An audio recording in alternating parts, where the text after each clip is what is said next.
আল্লাহ পাক আজকে আপনাকে হয়তো 1 কোটি টাকা দিয়েছেন, কালকে আল্লাহ না করুক 1000 টাকার জন্য মানুষের কাছে হাত পাততে বাধ্য করতে পারেন আল্লাহ পাক। এমনও কিন্তু দিন আসতে পারে, দিন সবসময় সমান থাকে না। আজকে আপনার কাছে 1 কোটি টাকা আছে, কিছু মনে হচ্ছে না, কালকে কে জানে আল্লাহ না করুক যে 1000 টাকা কারো কাছে চাইতে হচ্ছে, 1000 টাকার জন্য ঠেকে গেছেন, হতে পারে না?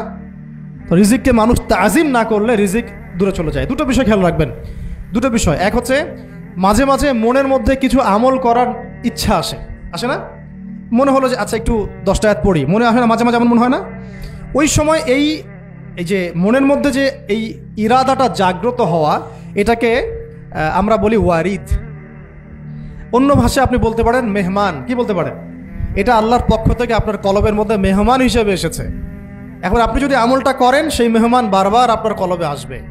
যদি আপনি ওই সময় আমলটা না করেন, মেহমান চলে যাবে, মেহমান অসম্মানিত হলে পরে আর আসবে না। একইভাবে রিজিক আল্লাহ পাক দিয়েছেন, এর তাজিম যদি করতে পারেন রিজিক বেশি আসবে। রিজিকের তাজিম সম্মান করতে না পারলে রিজিক আসবে না, বেশি কমে যাবে। উসমান রাদিয়াল্লাহু আনহু সবচেয়ে ধনী ছিলেন না? কেন জানেন? কেন? এটা কি জানেন কেন ধনী ছিলেন? একে তো তিনি প্রচুর দান সদকা করতেন, এটা তো আপনারা জানেনই। আরেকটা জিনিস অনেকে জানে না, তিনি উটের পিঠে বসেছিলেন, কিছু একটা খাচ্ছিলেন, এই 2-1টা দানা পড়ে গেছে নিচে। উটের পিঠ থেকে নেমেছেন, নেমে সেই দানা উঠিয়েছেন, পরিষ্কার করেছেন, ধুয়েছেন, আবার খেয়েছেন। তার এই 2-4টা দানার কোনো কিন্তু মানে পরোয়া না করলেও চলে। তার প্রচুর অর্থ সম্পদ আছে, এত অর্থ সম্পদ যে তাবুক যুদ্ধের দিন 30,000 সেনাবাহিনীর দায়িত্ব নিয়েছেন। 30,000 সেনাবাহিনীর দায়িত্ব নিয়েছেন। সেনাবাহিনী যাবে, থাকবে, খাবে, তাঁবু টাঙাবে, সব দায়িত্ব তার। 30,000 সেনাবাহিনীর দায়িত্ব নেওয়া কি চারটাখানি কথা? তো এই সাহাবী এই কয়েকটা খাবারের দানা উঠিয়ে খেলেন। নবী সাল্লাল্লাহু আলাইহি ওয়াসাল্লাম বলেছিলেন যে তোমাকে আল্লাহ পাক রিজিক বাড়িয়ে দিবে না কেন? তুমি রিজিকের যে তাজিম, যে সম্মান তুমি করো, এর বদৌলতে আল্লাহ পাক তোমাকে বেহিসাব রিজিক দিবেন। দুইটা বিষয় খেয়াল রাখবো। আমলের মেহমান হৃদয়ের মধ্যে আসলে তাকে ফিরায় না দেওয়া, তাহলে সেই মেহমান কিন্তু আর আসবে না। মেহমানকে মূল্যায়ন করলে মেহমান বারবার আসবেন স্যার।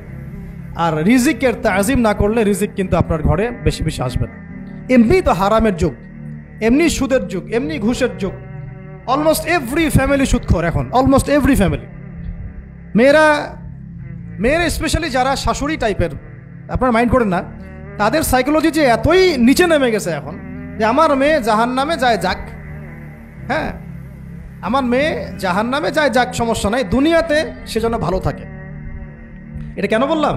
একটা সুদখোরের ঘরে তুলে দিতে সে দ্বিধাবোধ করতেছে না, একটা দুর্নীতিবাজের ঘরে তুলে দিতে দ্বিধাবোধ করতেছে না, একটা ঘুষখোরের ঘরে তুলতে দ্বিধাবোধ করতেছে না, হ্যাঁ একটা মানে কি বলবো মাদক সেবী, ড্রাগ এডিক্টেড, বা এই যে আর কি বলবো ফাসেক জালেম, এই ধরনের ঘরে উঠাই দিতেও সে দ্বিধাবোধ করছে না। 5তলা বাড়ি চাই আমার মেয়ে 5তলা বাড়ি থেকে সুখে থাকবে। এই যে সুখের ডেফিনেশন এখানে দিয়েছেন আপনারা। এই জন্য কত হাজার হাজার মেয়ের জীবন নষ্ট করে দিয়েছেন আপনারা। আমার কথা মাইন্ড করে না, হাজার হাজার মেয়ের জীবন মায়েরা নষ্ট করে দিয়েছে শুধুমাত্র মেয়েদের দুনিয়াবি সুখ এর সংজ্ঞাটা বুঝতে ভুল করার কারণে। এর নাম যদি সুখী হইতো তাহলে অমুসলিমরা সুখী না কেন? পশ্চিমারা সুখী না কেন? ওরা আত্মহত্যা করে কেন? এভাবে মেয়েদের জীবন নষ্ট করেছেন। অথচ অল্প যদি হালাল রিজিকও হতো, আল্লাহ পাক তাকে বরকত দিতেন, সুখে থাকতো। তো আল্লাহ পাক আপনাদেরকে রিজিকের মূল্য বোঝার, তাজিম করার তৌফিক দান করেন, আমিন। অনেক ভিতরে চলে যাচ্ছে আমি, সময় আমাদের হাতে আরও শর্ট হয়ে আসতেছে। তো এখানে একটা কথা বলে দিব যে রিজিকের প্রসঙ্গ যেহেতু আসছে, যে হালাল খেতে হবে আমাদেরকে, হারামের দ্বারস্থ হওয়া যাবে না। আপনার স্বামী যদি হারাম খায়, আপনি স্বামীকে বুঝান, তাকে ওই চাকরি ছেড়ে দিতে আপনি উৎসাহিত করেন। আমি আপনাদেরকে একটা অনেস্টির সাথে একটা কথা বলি, যত এই যে প্রশাসনে যত ঘুষখোর আছে, ঠিক আছে, যত দুর্নীতিবাজ আছে, যত মাদক সেবী আছে, মাদকের ব্যবসায়ী আছে, যত সুদখোর আছে, এরা সবাই কেন এই খারাপ কাজগুলো করে জানেন? তার স্ত্রীকে ভালো রাখার জন্যে, তার মাকে ভালো রাখার জন্যে, তার সন্তানদেরকে ভালো রাখার জন্য। তাহলে স্ত্রী হিসেবে, সন্তান হিসেবে, মেয়ে হিসেবে আপনি বলবেন যে আমাদের এইসব ভালোর দরকার নাই আব্বু, হে আমার প্রিয় স্বামী, আমার এসব ভালোর দরকার নাই, হে আমার ছেলে, আমার এসব ভালোর দরকার নাই, তুই হালাল পথে থাক, ওইখানে তুই আমাকে ডাল ভাত খাওয়া, আমি খুশি আছি। এইভাবে আপনারা তাদেরকে মোটিভেট করেন, দেখবেন সমাজে হারাম কমে গেছে ইনশাআল্লাহ। আর হারাম খাওয়া এই ছেলে মেয়েগুলোও কিন্তু মানুষ হবে না। হারাম খাওয়া যে ছেলে মেয়েগুলো রক্ত মাংস করে উঠছে, এরাও কিন্তু মানুষ হবে না। আল্লাহ পাক আমাদেরকে হালাল খাওয়ার তৌফিক দান করেন এবং এই হালালের জন্য আপনাদের ভূমিকা অনেক বেশি। আমরা উত্তরবঙ্গ সহ দেশের বিভিন্ন জায়গায় সফর করে যেটা দেখেছি, যত সুদী এনজিও আছে না, এনজিওগুলোর মধ্যে মহিলাদের নামই বেশি, জানেন? মহিলাদের নাম বেশি সুদী এনজিওতে।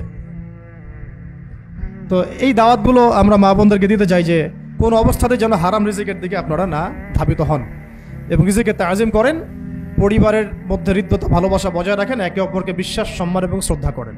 ইনশাআল্লাহ তাআলা আপনাদের পরিবারও সুখী হবে, রিজিকও সুন্দর হবে এবং রিজিকে বরকত হবে ইনশাআল্লাহ।